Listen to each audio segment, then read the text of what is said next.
Je voudrais penser à quelque chose et je n'arrive pas. Ça me donne faim quand tu penses. J'ai mon idée sur la question. Pendant mon séjour à l'asile, ils ont étudié mon cerveau de façon intensive. De toute façon, je crois que je n'ai jamais compris ce qu'il avait dans la tête. Comment pourrais-je vous aider de là où je me trouve? Je suis également dans votre tête, je suis vous. Radiocéphale. Bonjour, docteur Jean-Pierre. Bonjour, Dujas. Quoi de neuf, docteur? Eh bien, je reviens de vacances, et toi aussi, je crois, non? Ouais, bien bronzé. Oui, t'as vu, hein. Et puis, c'est vrai que c'est toujours le temps du rêve, hein, les vacances, on fait des voyages, donc c'est l'occasion de prendre le train, le bus, le car, l'avion, tout ça, et puis de se sentir mal, donc d'avoir les boyaux retournés. C'est pour ça que je me suis dit, tiens, on va traiter des cinétoses, qui sont donc ces maux du transport, donc c'est quand on est malade dans les moyens de transport habituels. Voilà. Est-ce qu'il y a des prédispositions particulières? Parce que je me souviens que petit, en général, on était toujours une cohorte de quelques joueurs de foot lorsqu'on faisait les déplacements chez les adversaires, ailleurs. Quand on passait les rangiers, on était toujours 3 ou 4 à vomir, toujours 2 ou 3 voitures, les mêmes qui s'arrêtaient. Et puis t'en faisais partie. Voilà. Oui, alors par exemple, moi je suis également très sensible aux cinétoses, donc, et on verra qu'il y a une frange de la population qui est plus sensible, que il y a même des gens qui sont quasiment jamais atteints de ce mal, ce qui est assez injuste, hein, je dois quand même le dire. Et d'ailleurs, juste pour la petite anecdote, pour la mienne, c'est vrai que je me suis dit, tiens, je vais avancer un peu ce sujet, donc je vais travailler ma chronique, et j'étais dans le train, donc j'ouvre mon ordinateur, et c'est pas les 10 minutes que je me suis sentie extrêmement mal. Donc, comme quoi... C'est quoi exactement ce mal? Comment est-ce qu'on peut l'exprimer? Alors, dans un premier temps, on devient pâle. C'est un des premiers signes. Si on prend de façon chronologique, si tu veux, la succession des événements qui fait que... Sueur froide? Voilà. Alors, après la pâleur, c'est vrai qu'il y a des sueurs froides. Ça peut, par exemple, perler au-dessus des lèvres, hein, tu vois, comme ça. Oui. Sur la moustache, donc? Exactement. Celle que je n'ai pas. Et puis, c'est vrai qu'après ça, on a des nausées et le stade final, en fait, c'est le vomissement. Et c'est un des seuls cas, si tu veux, où notre métabolisme nous dit de vomir. Donc, notre cerveau, en fait, nous dit vomi à répétition. Mais pourquoi il dit ça? Et ça ne sert à rien. Alors ça, on verra durant toute la semaine, parce qu'en fait, là, il se trompe. Dans ce cas précis, en fait, du mal. Ça sert à rien de vomir. Ça ne sert à rien. Vous pouvez vomir tout ce que vous voulez. Vous serez toujours autant malade.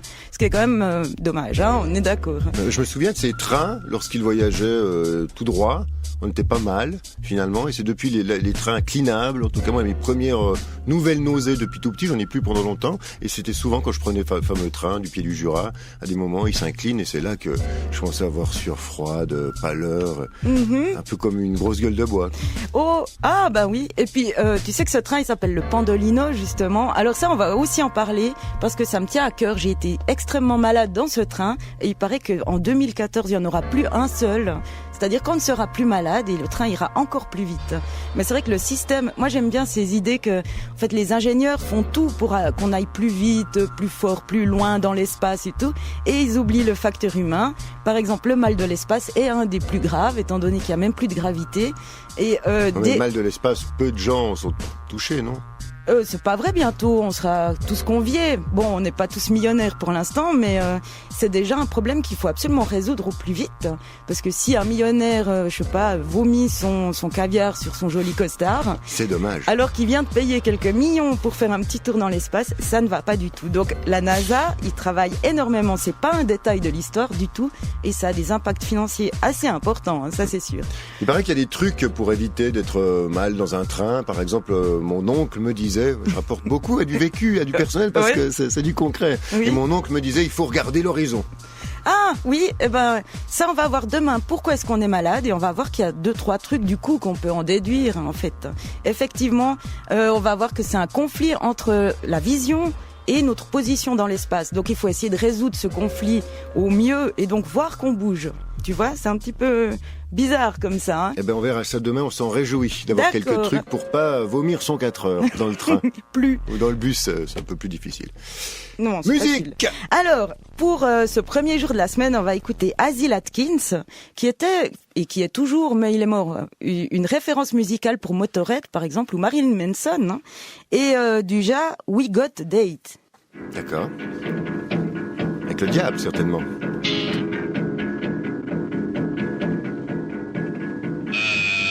Hello,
que comme lui, tu te nourris.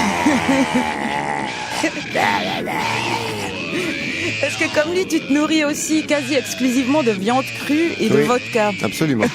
Surtout depuis, je suis allé en Ukraine et en Hongrie, quoi. Ouais, je m'en doutais un peu. Ouais. Des tripes de porc, bien même mieux, des gencives de porc mixées dans un verre de vodka. Non. C'est délicieux. Si, c'est une spécialité. Je vous ferai goûter, docteur. Demain. Radiocéphale.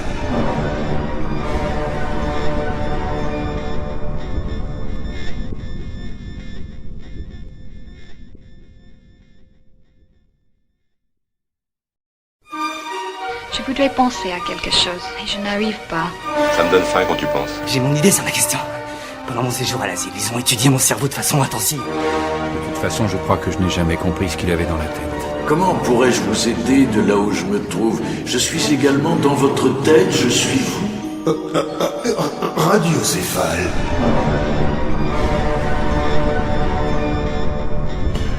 Bonjour, docteur Jean-Pierre. Bonjour Dujard. Quoi de neuf, docteur? Une semaine sur les cinétoses, j'espère que ça va pas nous retourner les boyaux. Les cinétoses, ce sont donc ces mycoses qu'on peut attraper dans des cinémas porno? Non, mais ciné, effectivement, c'est le mouvement, donc c'est le mal des transports. Comme ça, par déduction, en fait, c'est le mal du mouvement. Mais tu sais, si je bouge la tête de gauche à droite ou de bas en haut, je ne suis pas malade. Ça dépend. Si on fait des tours sur soi comme ça, comme les gamins font des fois pour s'amuser, quand on dévale des talus, il arrivait parfois que certains dégueulent en bas du talus. Oui, alors ça, c'est affreux. Non, mais ça, c'est affreux. Il y a aussi ces tourniquets, tu sais. Ah, Les- mon Dieu, j'ai le souvenir d'un sandwich au jambon, je crois, qui venait d'être avalé, quoi. Et après une folle embardée comme ça sur le tourniquet. C'est là que j'ai compris qu'il y avait un processus de digestion, si tu veux, qui devait s'effectuer. Oui, bah c'est bien, c'est les lois de la nature. Oui, la Tout à biologie. fait. Oui, c'est comme ça qu'on explore un peu nos Son capacités, nos limites, hein, c'est vrai. Alors, est-ce que tout le monde souffre de cinétose dans sa vie tout le Non. temps? Eh bien non, mais c'est vrai que si tu veux, mais on n'a pas très bien défini, c'est vrai, ce que c'était. En fait, c'est un des mouvements non naturels. Donc tant que moi je bouge et je sais ce que je suis en train de faire, tu vois, tout va bien. Si on me met dans un bus et j'arrive pas à prévoir ce qui va se passer, et en plus, si, imaginons, il fait nuit et j'arrive pas à voir la route, là, j'arrive pas bien à anticiper le mouvement et mon corps est dans un état un peu particulier. C'est le cerveau qui dit qu'il y a un conflit, il n'arrive pas bien à réaliser ce qui se passe. Donc les cinétoses, c'est vraiment des mouvements en situation non naturelle. Ça dépend pas du moyen de transport. Pourtant, on dit qu'il y a des personnes qui souffrent du mal de mer. On aurait l'impression que c'est plus logique quand ça tangue, c'est plus spectaculaire que juste quelqu'un assis dans un bus. Oui. Alors on va voir qu'il y a des mouvements particuliers en fait qui sont Le vraiment. balancier comme ça. Et non, c'est vertical en fait. C'est vertical en fait. Mais donc, si le mouvement est léger et rythmique, il y a quand même que un tiers, 33% des gens qui sont malades. En situation difficile, par exemple la mer entre la Corse et Marseille, tu vois là ça commence à être les 2 tiers, donc 66%. Si on met les gens sur une mer un peu agitée, sur un radeau, là on estime que c'est à peu près 100% des gens qui vont vomir. Donc bonjour à De l'ambiance. désespoir, là. Non, quand même pas. Mais si tu regardes bien, il y a des gens, ça veut dire qu'il y a certaines personnes qui sont quasiment pas malades. Et qui sont ces gens? En fait, ce sont les grands sportifs, donc ceux qui s'entraînent énormément et qui ont souvent, si tu veux, la tête en bas. Les plongeurs là qui font des trips au périlleux. Les plongeurs, les athlètes, les gens qui font, tu vois, par exemple les rameurs, donc eux, ils coordonnent toujours leur activité motrice avec des positions spatiales, et donc ça veut dire que ce mal, en fait, avec l'habituation, peut disparaître. Donc eux, ils sont entraînés. Donc, L'habituation. oui, c'est un terme. Ça a été inventé cet été? Non, Ah, ça existe? tu connaissais pas? Non. Alors c'est peut-être un terme de vocabulaire particulier à la psychologie, je sais pas. D'accord, non, c'est possible que ça existe. Oui, c'est phénomène Mais c'est très d'habituation. laid, hein. C'est Ça vilain. donne presque envie de vomir aussi. Oh zut. Ça voudrait donc dire qu'on peut avoir des nausées lorsqu'on fait l'amour, par exemple, dans certaines positions. Oui, c'est pas impossible, mais tant que d'un point de vue visuel, si tu veux, on arrive à. Ah. des repères, tout va bien.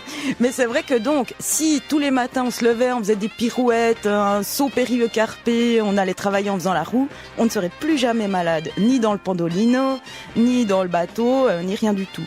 Par exemple... Il me semble qu'on demande déjà beaucoup aux salariés à notre époque. Si en plus, pour pas qu'ils soient malades en prenant les transports publics, il faut faire des sauts périlleux, des tripes salles chaudes puis son balcon le matin, là ça devient un petit peu difficile quand même. C'est trop? Bon, ok. Mais il n'empêche qu'on peut apprendre. Donc le cerveau commence, si tu veux, avec le temps, il doit passer par un stade de maladie, si tu veux, de mal-être. Mais ensuite, il arrive à se dire, tiens, c'est pas grave. En fait, j'arrive quand même à trouver des points de repère et rien n'est trop grave. Par exemple, les hôtesses de l'air, on dirait pas comme ça dans l'avion, mais c'est vrai que durant leur apprentissage, 60% d'entre elles, parce qu'on les secoue un peu, ils font des galipettes. Ouais, si tu veux. 60% d'entre elles sont identifiées comme étant très malades durant leur apprentissage, et pourtant après, tu vois, donc une fois qu'elles se sont bien entraînées, elles sont habitués et donc leur cerveau ne donne plus d'informations. Mais bon, est-ce qu'il y a beaucoup de gens qui sont malades dans l'avion ? Au début, je sais pas, souviens-toi de tes premiers vols. Moi, il me semble que dernièrement, c'était vraiment dans ce Pendolino, quoi. Entre Neuchâtel et Bienne, c'est terrible. Plein de gens étaient malades dans le wagon. Oui. Plus que dans un avion. Oui, c'est vrai. Mais parce que dans l'avion, tu sais, il y a des petits hublots et surtout, t'as pas la sensation de vitesse, ni sur ton siège, donc, ni d'un point de vue de tes membres et de ton corps, hein, ton poids, ni d'un point de vue visuel, parce que tu peux regarder en bas, mais t'es tellement loin que tu ne vois pas la vitesse. Donc, il n'y a pas trop de conflits. Et je pense que demain, justement, on va expliquer pourquoi est-ce que le cerveau nous fait vomir ou nous donne comme ça l'impression d'être intoxiqué. Hein. On est quasi à ce titre, justement, ça me rappelle un effet similaire. C'est celui que j'appelle la tourniquette. C'est quand on a bu beaucoup d'alcool et avant d'aller se coucher, on se dit tiens, je vais fumer un petit joint. Et ça donne des états, non mais vraiment pire que si on en boit trop. Des fois, il n'y a pas besoin de boire beaucoup, hein, quelques verres d'alcool et un joint par-dessus, ça donne ce côté, il y a tout qui tourne, nausée. Il n'y a même pas besoin du petit joint par-dessus, parce que c'est vrai que ça sera plutôt dans 2 jours, parce que j'y ai pensé aussi, on peut voir tout qui tourne sans subir de mouvement. Le lit, la chambre qui tourne, alors qu'on sait très bien qu'on est immobile. Ouais, mais je me suis demandé si c'était le même récepteur du cerveau, les mêmes récepteurs qui étaient mis à contribution lorsqu'on est ivre et qu'on commence à avoir cette fameuse tourniquette. Hein. Tout le monde, enfin peut-être beaucoup de gens ont déjà ressenti cet effet, on se couche pour aller mieux, puis finalement on voit le plafond qui tourne, puis après 5 minutes après, en général on est sur les toilettes. Est-ce que ce sont les mêmes récepteurs du cerveau que ceux qui sont activés lors de cinétose? Oui, exactement. Et d'ailleurs, on va les expliquer demain. Ah, eh ben, hein, oui. Les études pratiques, ça sert à quelque chose. N'est-ce pas? Musique. Alors, on va écouter Sam Sachs, qui est un Asiatique, qui parle très bien allemand d'ailleurs. Mais comme tous les Asiatiques. Oui, c'est vrai. Il va chanter U2. Ah, mais c'est pas U2. Non. Ah. I have to announce it. U2 by Sam Sachs. There's a melody that's called Biganila, very popular beneath the Cuban moon. When they save the substitute called Picanilla, how the Cubans love to listen to that tune. Everybody's dancing to Picanilla.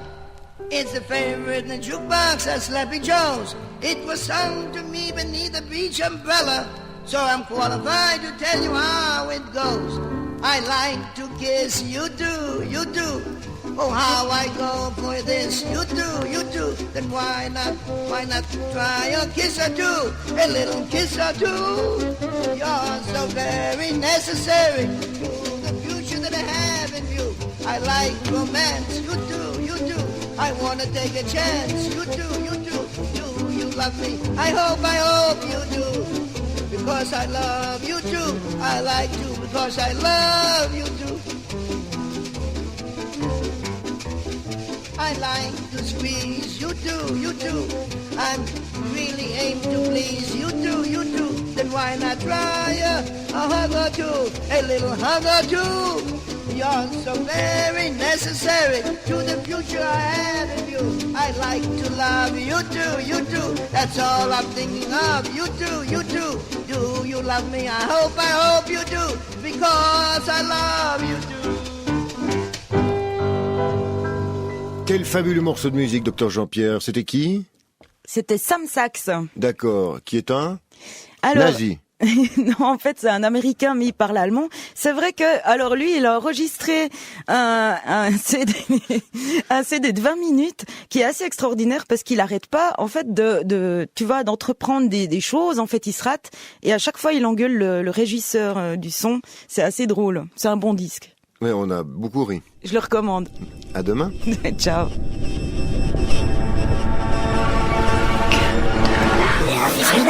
Radiocéphale.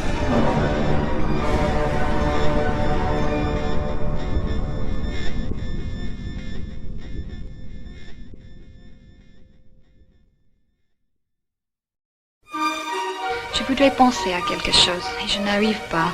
Ça me donne faim quand tu penses. J'ai mon idée sur la question.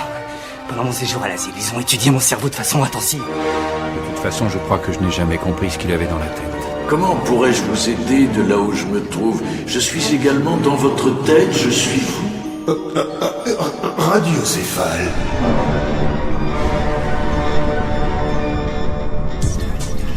Grüezi, docteur Jean-Pierre. Grüezi, tu chat. Alors, quoi de neuf, docteur? On va parler des cinétoses, on continue. Et cette fois, on va essayer de comprendre pourquoi est-ce que il y a des conflits entre le système visuel et le système, justement, de notre équilibre, de notre perception dans l'espace, en fait, de notre position. Et donc, comment est-ce que ça peut arriver? Et comme ça, on arrivera mieux à comprendre avec l'alcool ce qui se passe et pourquoi la chambre tourne et nous pas. Tu vois ce que je veux dire, hein? Absolument.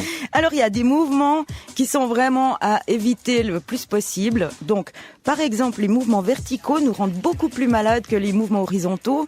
On arrive... Donc, soit l'élastique, c'est pas bon pour ceux qui ont déjà tendance à régurgiter leurs 4 heures, quoi. Non, alors effectivement, et puis tu vois, la houle, ça fait en haut, en bas, en haut, en bas.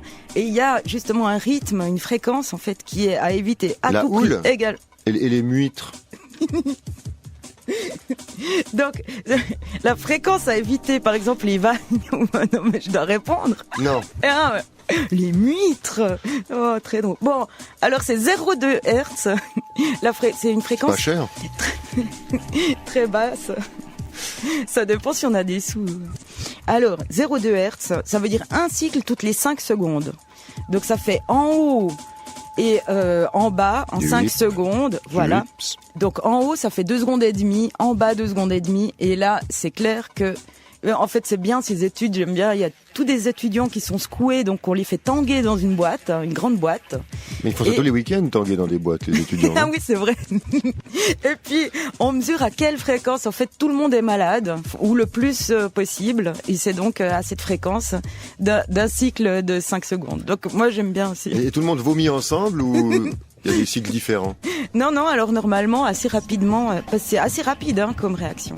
Alors, qu'est-ce qui fait qu'on... Oui, c'est ça qu'on aimerait savoir. Oui, qu'est-ce qui fait alors qu'on est malade? Alors que, franchement, il y a souvent pas de quoi. En fait, on est juste secoué, tu vois, ça pourrait très bien... Pourquoi on vomit? Pourquoi est-ce que c'est précisément cette action-là qui est enclenchée et pas juste un malaise quelconque? Oui, donc, alors, tu sais d'où ça vient? C'est vraiment le mouvement de la tête. Si c'est que le bras, la jambe ou le corps, on s'en fiche.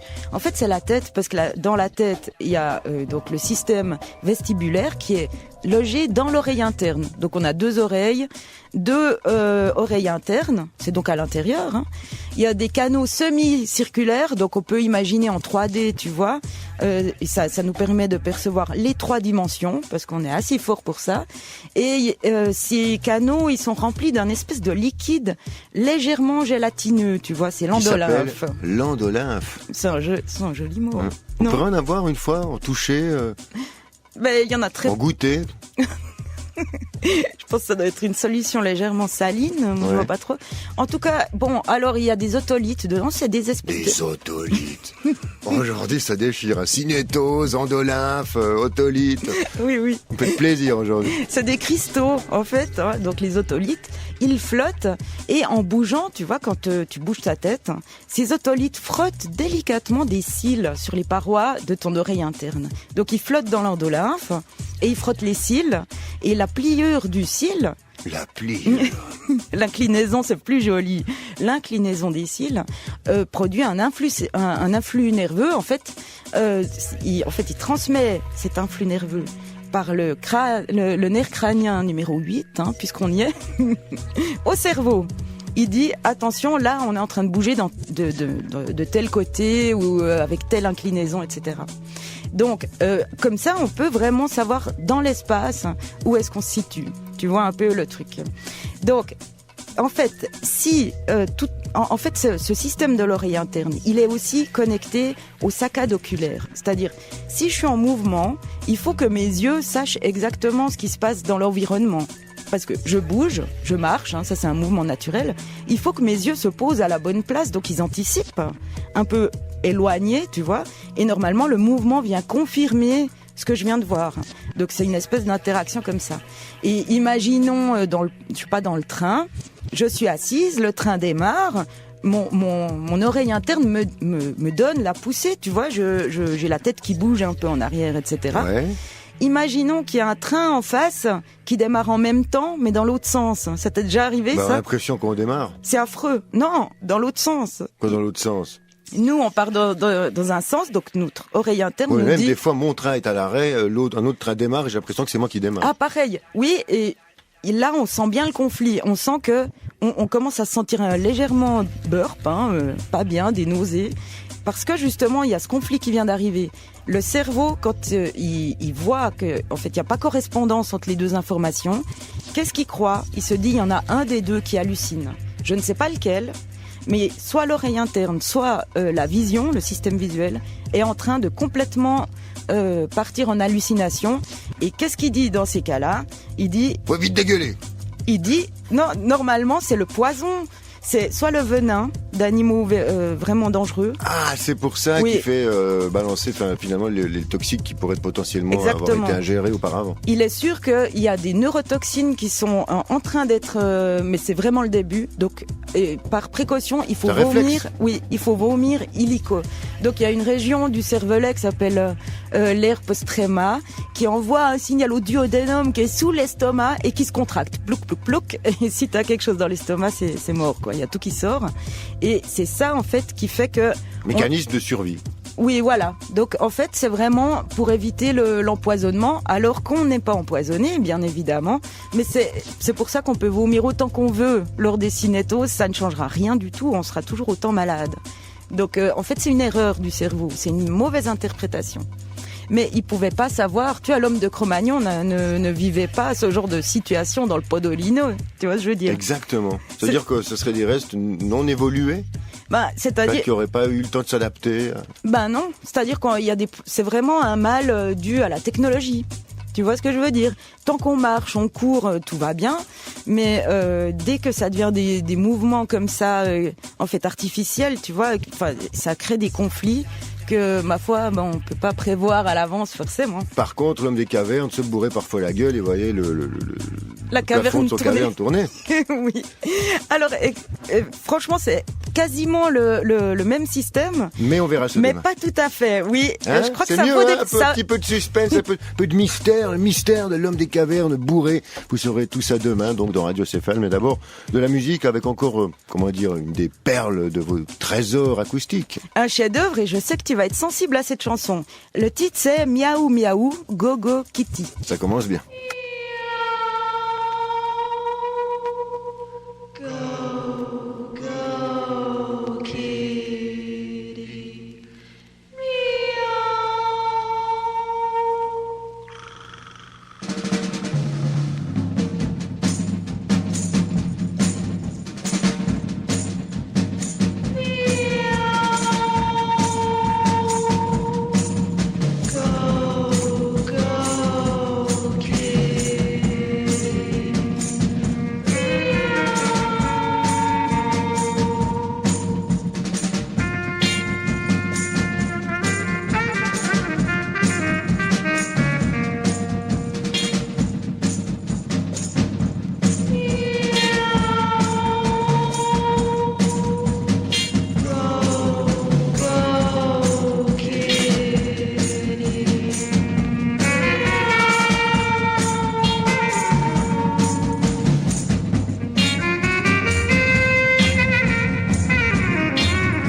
miaou alors. Miaou miaou. Ouais, Ouais.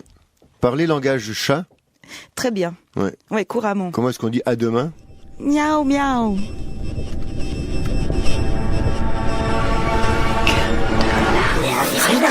Radiocéphale.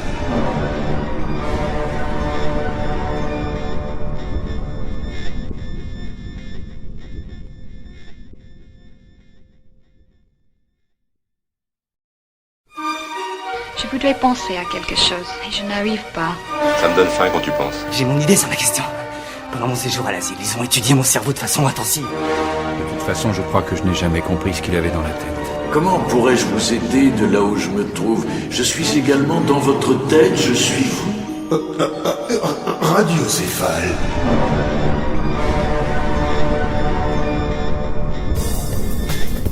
Bonjour docteur Jean-Pierre. Bonjour Dujas. Quoi de neuf docteur? Toujours les cinétoses. Les cinétoses, et là une tout à fait particulière étant donné qu'elle se produit alors qu'on n'est pas en mouvement. Je veux parler d'une après-ingestion d'alcool un peu trop importante. Non seulement on se met à tituber, donc on a en fait l'équilibre, tu vois, qui devient vraiment très précaire. Et là ça va encore des fois. Là encore on peut s'en sortir, mais souvent ce qui nous attend, La tourniquette. la tourniquette dans le lit, c'est-à-dire que si tu éteins la lumière, tu t'allonges, Oh. tu ne bouges plus, et ça y est, c'est parti, et tu te dis mais non. Et là ça. Et ça, c'est horrible. infernal. Alors, déjà, d'un point de vue de la démarche et donc de l'équilibre, l'oreille interne, en fait, le problème, c'est qu'elle est très sensible à l'alcool. L'alcool, tu sais, ça contient également plein de choses, mais... Des vitamines. Ouais, par exemple, il y a qu'à voir notre bonne mine. Et puis c'est vrai que l'alcool, c'est un solvant, c'est un désinfectant, tu sais, c'est assez nocif. Et puis, ben, voilà, ça dilue plein de choses. C'est nocif. Oh merde, pourquoi on me l'a pas dit plus tôt? En tout cas, ça dégraisse. Le Bah, jour tu j'ai vois. appris que ça donnait le cancer, quoi, de boire des bières. Non, mais c'est moi qui te l'ai dit. Ouais. Ouais, mais il y a longtemps. Ouais, je me suis dit que ça pouvait donner plein de trucs, mais pas ça, quoi. Ah bon? Mais quoi d'autre? Non, non. Puis ça fait pousser les nichons chez les hommes. Mais De boire te des rappelles... bières. Mais oui, tu te rappelles plus. Mais là n'est pas le propos de cette Là n'est émission. pas le propos. Alors, on commence à avoir un équilibre un peu précaire, en fait, à partir de 0,8 pour 1000 dans le sang. Donc, assez rapidement, on peut dire au bout de 3-4 bières, on peut déjà estimer qu'on commence, si tu veux, à plus vraiment se tenir de façon très droite. En dessous de, j'aime bien cette idée, en dessous de 0,8 pour 1000 dans le sang, on se tient plus droit que d'habitude. On est plus figé, donc on est plus stable. Mais après, bon, ben, on commence à zigzaguer. Et l'autre chose qui est assez rigolote, c'est qu'on a tendance à, en fait, dévier sur la gauche. Et je pense que la prochaine la fois gauche. que je vais voir quelqu'un... Donc faut faire voter les gens qui votent à droite, faut qu'ils boivent avant d'aller voter, comme ça ils dévient à gauche, c'est ça? Ouais. Oui, mais pas longtemps, parce que les zigzags, ça vient de quoi? On dévie sur la gauche. Et puis on essaie de se rattraper. Exactement, et le cerveau... Et le cerveau, il dit non, pas par là, parce que le pop-up, t'es en train Comme de un ami partir. qui nous tiendrait par la manche. Voilà, qui te tire, mais il tire trop. Et vu que t'as plus trop de tonus musculaire, hop, tu pars à droite. Mais vraiment, on a tendance à normalement dévier sur la gauche, donc dans le sens contraire des aiguilles d'une montre par rapport au mouvement. Mais si par exemple on titube plus quand on a bu de l'alcool fort, est-ce que c'est dû à l'alcool fort lui-même ou parce qu'il me semble que Pas tellement, c'est vraiment, en fait... c'est vraiment au niveau du pour mille, quoi. Oui, exactement. Ouais, c'est le pourcentage dans le sang. Parce que parfois on a l'impression que on peut boire 10 bières et qu'on titube toujours pas, quoi. Alors que des gens ont déjà fin rond après 4 vodka, quoi. Oui, mais rappelle-toi du phénomène d'habituation. En fait, c'était sûrement quand tu étais adolescent que ça tournait beaucoup plus quand tu te couchais. Maintenant, peut-être qu'avec le même nombre de bouteilles bues... Non mais je parle pas pour moi, je Ah. parle pour les gens que je connais. Oui, C'est- tu veux... Mais c'est très... Ça dépend... Beaucoup de gens ont remarqué ça. Ah, quasiment tous ceux qui ont un peu abusé de l'alcool connaissent ce phénomène de tituber dans la rue en De rentrant chez... titubation. Ouais, mais non, je crois pas que ça se dit. Titubisme. Titubisme. Ouais, et c'est à ce moment-là que, en fait, on se couche, on éteint la lumière. Il faut pas éteindre la lumière. Ouais. Il faudrait pas éteindre la lumière, c'est ça le truc, ça ira mieux, je vais m'endormir. Et là ça nous prend et c'est terrible. Oui, Il parce faut pas que... résister non plus, là faut directement aller aux toilettes et y aller, non? Attends. D'abord, je vais expliquer. Donc, D'accord. on a l'oreille interne qui est très sensible à l'alcool. Ça, on est d'accord. Et le cerveau, il le perçoit assez vite. D'ailleurs, même en soirée comme ça, si on ferme les yeux, on peut sentir qu'on titube beaucoup plus que les yeux ouverts. Et ça, c'est dû au cerveau qui dans le conflit entre les deux, il sent qu'il y a quelque chose qui joue pas vraiment et il donne la priorité à la vision. Donc il dit, oulala, le système vestibulaire, donc l'oreille interne, me semble légèrement à côté de ses basques, on pourrait dire. On va se fier à la vision. Donc quand on rentre chez soi... Il faudrait pas du tout. C'est la grosse erreur. Il faut pas rentrer en fait, sérieusement. Je crois que c'est mieux. Quand on rentre chez soi, on est à la lumière. Là, on le sent encore plus fort. Donc on sent qu'on tourne. On tourne très très fort. Qu'est-ce qui se passe en fait? C'est que il y a donc les poils, tu te rappelles? Donc il y a les otolithes, c'est des petits cristaux qui naviguent dans l'endolymphe. Voilà, et qui frottent les cils. Les cils, Ça merde pas. Ouais, ils sont quand même tenus par une espèce de gélatine un peu plus épaisse pour pas qu'ils bougent n'importe comment. Elle s'appelle la cupola. C'est un très beau mot, ça veut dire coupole.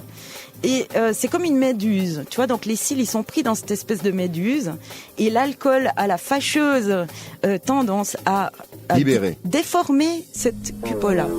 La cupola se déforme complètement, elle plie les cils et elle plie les cils dans le sens où tu as la tête sur ton oreiller. Donc ça tourne dans le sens où tu as posé ta tête. Et ça commence à tourner donc dans le bon sens, sauf que c'est les cils en fait qui sont pliés par cette cupola qui est complètement difforme. Donc là, faudrait faire quoi? Alors attends, parce que c'est pas fini. Donc on a vu le sens de la rotation, et ça c'est dû donc en fait à la fermeture, tu vois, des yeux. Donc on n'a plus la vision. Ce que je voulais dire, c'est que ça, c'est quand on se couche, mais le lendemain aussi, ça tourne. On est d'accord? Non. Si, non. Oh, non. Ah tu feras gaffe. Et ça tourne dans l'autre sens. Ça n'a jamais été un problème dans ma vie. Tu sais que ça tourne dans l'autre sens. Le lendemain. Là, je suis stupéfait. Non, vraiment. T'as pas des vertiges le lendemain? Non, une fois que c'est dedans, une fois que c'est fini, du vertige, non. Ah bon, d'accord. Eh ben, en tout cas, sueurs froides, des angoisses, des envies de me foutre le feu, oui, mais pas spécialement. Ah bon, alors tout va bien. Non, parce que moi je vois tout qui tourne aussi. Ah oui? Dans l'autre sens? Dans l'autre sens. Ah bon? Parce que durant la nuit, pendant qu'on élimine l'alcool, en fait, donc la cupola, elle reprend sa forme, elle est contente, mais le cerveau a tellement corrigé le fait que ça tourne dans l'autre sens. Gueule de bois. Oui, exactement. Le lendemain, ça tourne dans l'autre sens, mais c'est cérébral cette fois. C'est-à-dire qu'il a trop compensé durant la nuit, et même si on n'a plus d'alcool, on a ça peut être crevé, quoi. Une cupola nickel, et ben ça tourne dans l'autre sens quand même pendant, en tout cas, moi je dirais une journée. Ouais. Et on se repose pas, donc on n'a pas pu se reposer, le cerveau n'a pas pu se reposer. Si, bon, ça c'est pas un travail phénoménal. Ça va, il a l'habitude de faire plus. Par contre, c'est extrêmement désagréable, on est d'accord. Mais alors, qu'est-ce qu'il faut faire dans ces cas-là? Plutôt que d'attendre pendant 2 heures que ça tourne, que ça s'arrête de tourner, est-ce qu'il vaut pas mieux forcer le destin, je dirais? Écoute, ah oui, je vois ce que tu veux dire. En se faisant vomir. Dans l'idéal, il faudrait garder les yeux ouverts, avoir la lumière dans la chambre, ne pas s'allonger, c'est-à-dire que c'est aussi tu vois la différence entre l'immobilité et puis donc ces cils qui sont pliés dans une direction. Mettre un pied par terre, peut-être, me disait une collaboratrice qui tient à garder l'anonymat. Oui, ça marche bien parce que ça rappelle au cerveau. T'as vu, y a rien qui bouge, ni la chambre, parce qu'on a souvent la tendance à sentir le lit bouger ou la chambre. Donc là, c'est vraiment faire un rapprochement et aider le cerveau à se dire, ce n'est pas grave. La chambre, ne tourne pas, le lit ne tangue pas, mon pied non plus. Et si en plus t'as la lumière et voilà, donc tu pourrais ne pas boire. Qui a dit ça de mon c'est casque? la personne qui tient à garder l'anonymat. C'est toi déjà. Non. C'est cette fameuse collaboratrice qui tient à garder l'anonymat. Bon, alors on la citera pas. Non, ne pas boire, oui, bon. Boire de l'eau, beaucoup d'eau avant d'aller se coucher dans ces cas-là, non? Non, je crois que... Non, y a rien à faire. Non, il faut pas aller se coucher. Il faut pas aller se coucher, il faut bien aller se coucher, quoi. Mais quand on a moins d'alcool dans le sang, alors. Non, mais directement, à mon avis, il faut se forcer, et puis c'est réglé, clac, après ça va beaucoup mieux, quoi. Mais ça va pas beaucoup mieux après, hein. Ah si. Moi je m'en fous des autres, tant que pour moi ça marche. On s'en fout. Musique. Allez, musique. On va chanter tous ensemble Ouba Ouba. Ah, Marsupilami.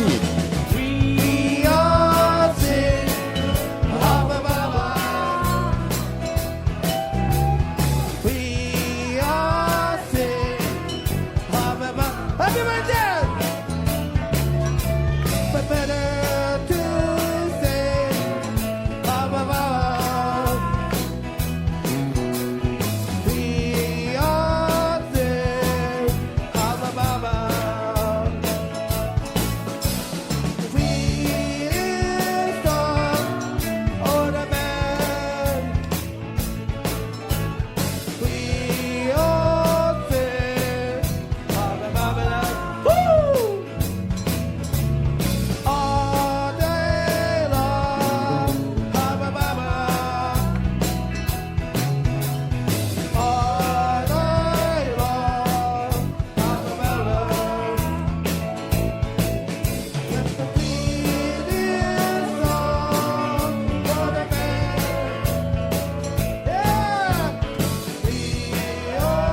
Ouba, donc des artistes qui n'ont rien à voir avec le marsupilami, contrairement à ce que je peux penser. Non, c'est une espèce d'école, si tu veux, d'éducateurs, en fait, qui font chanter les élèves, et c'est vrai que ça fait des beaux disques. Ouais.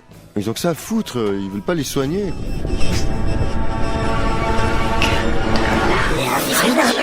Radiocéphale.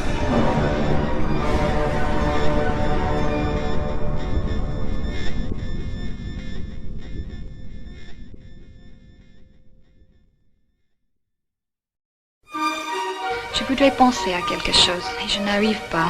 Ça me donne faim quand tu penses. J'ai mon idée sur la question. Pendant mon séjour à l'asile, ils ont étudié mon cerveau de façon intensive. De toute façon, je crois que je n'ai jamais compris ce qu'il avait dans la tête. Comment pourrais-je vous aider de là où je me trouve? Je suis également dans votre tête, je suis vous. Radiocéphale. Oh, bonjour, docteur Jean-Pierre. Bonjour déjà. Quoi de neuf, docteur? Donc bon, c'est vendredi, on va parler un petit peu de spécialités, en particulier des spécialités suisses, car il y a un docteur de l'université de Berne qui a décrit il y a très peu de temps quand même, il y a 10 ans, quelque chose comme ça, le mal du ski. Et j'ai bien aimé On connaissait le mal de mer, le mal de l'air... Ouais, le mal de l'espace et tout ça. Le mal du ski. Le mal de ski, alors il dit que 10% des skieurs en seraient atteints, ce qui est assez rigolo. C'est ceux qu'on retrouve dans des arbres en général. Oui, à mon avis c'est ceux qui skient bien, parce qu'il faut faire des virages quand même assez, j'imagine, serrés. Vous skiez pas? Toi tu vas tout droit. Non, pas du tout. Ah. Non, de toute façon, je n'irai jamais skier avec vous. Déjà, vous... Ouais, De toute façon, t'arriverais pas à me suivre. Ah bon? Vous faites du ski, docteur Jean-Pierre? Très bien, c'est le seul sport que je pratique. Ah oui? Oui. Vous faites du sport? Du ski. Ah ouais? Seulement du ski. Ah mais ça se voit pas.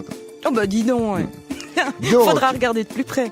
Bon, alors, c'est vrai que si tu es en altitude et tu descends, la pression atmosphérique change et par exemple l'oreille interne est très sensible, on peut entendre, tu sais, tout à coup je sais pas, l'oreille qui se bouge, ça fait cloque. Ouais, mais je vois ce que vous voulez dire. Je connais des gens aussi qui arrivent en haut, mais ça c'est plutôt le mal des montagnes, pas forcément du ski.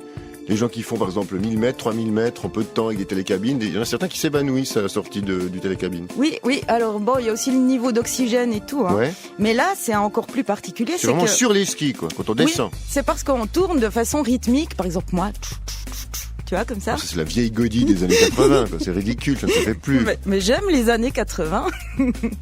Et donc, c'est vrai que si la visibilité est mauvaise, donc on n'a pas vraiment des repères visuels, tu vois, il y a un brouillard incroyable. Voilà. Bah déjà, on ne se lève pas, puis on va pas skier, c'est du brouillard. En tout cas, bon, alors peut-être ça n'atteint que les fous furieux qui y vont quand même.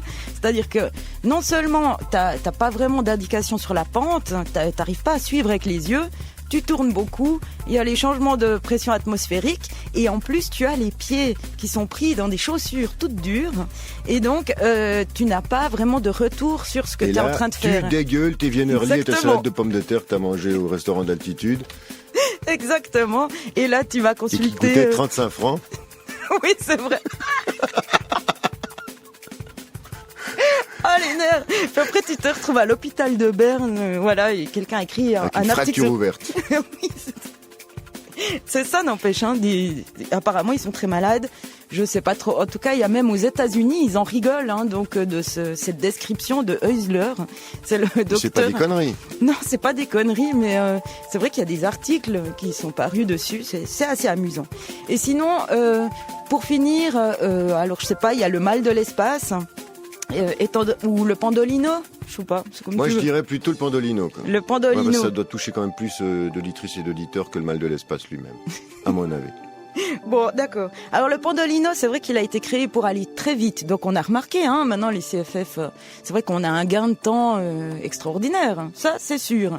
Et comme c'est écrit très bien, c'est très bien décrit sur leur site, on ne peut pas tout avoir, être comme ça en super forme et aller très très vite, donc avoir des transports très efficaces, ma foi. Donc si on est malade, c'est voilà. C'est prêt à rembourser le prix du billet. Quoi.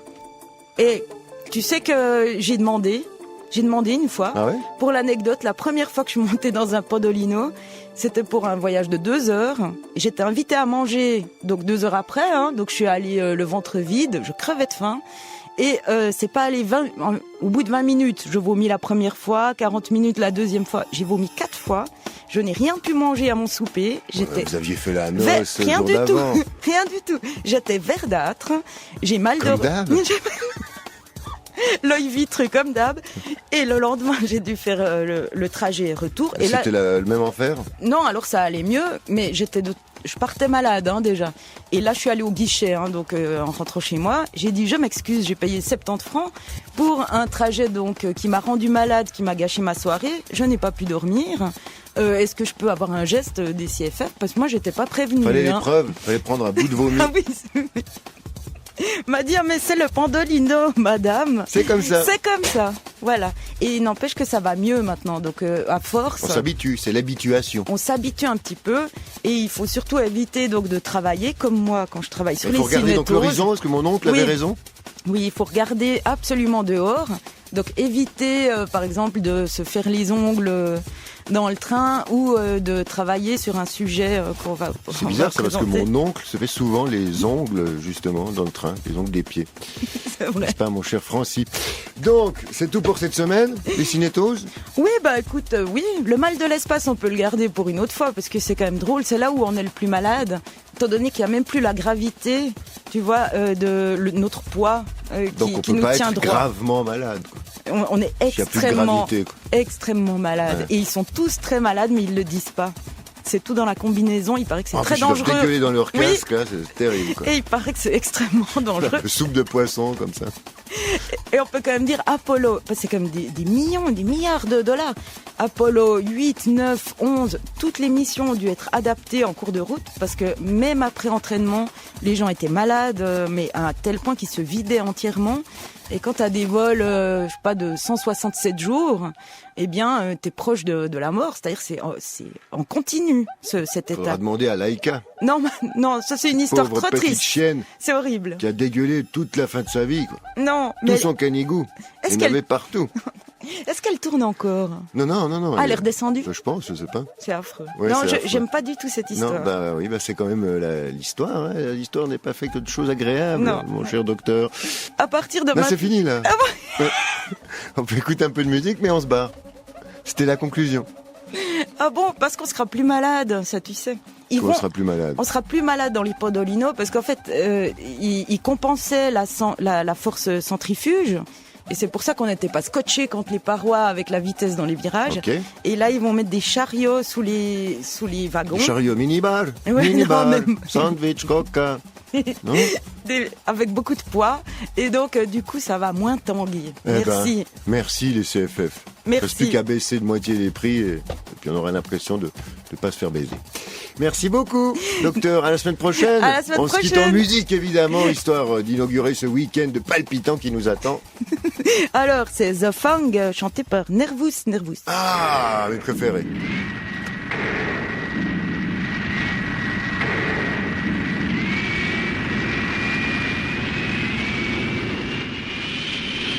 Doodly-yapa-papa, zoink, zoink.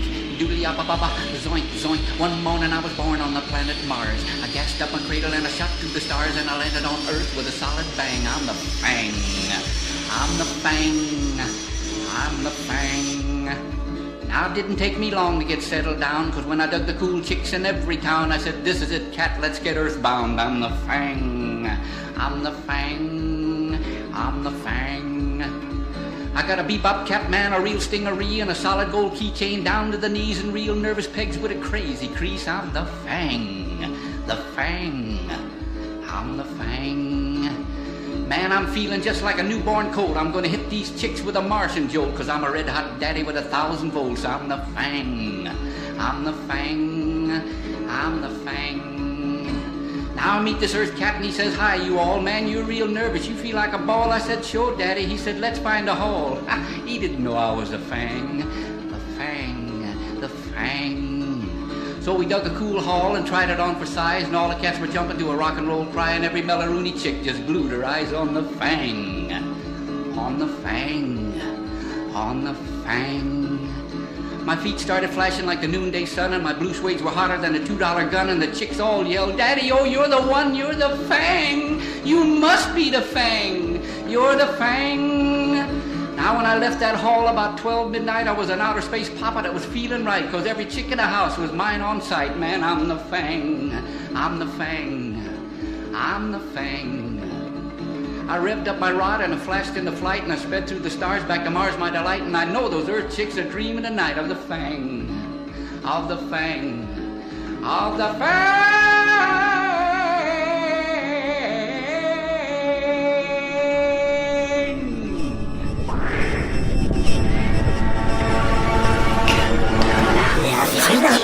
Radiocéphale.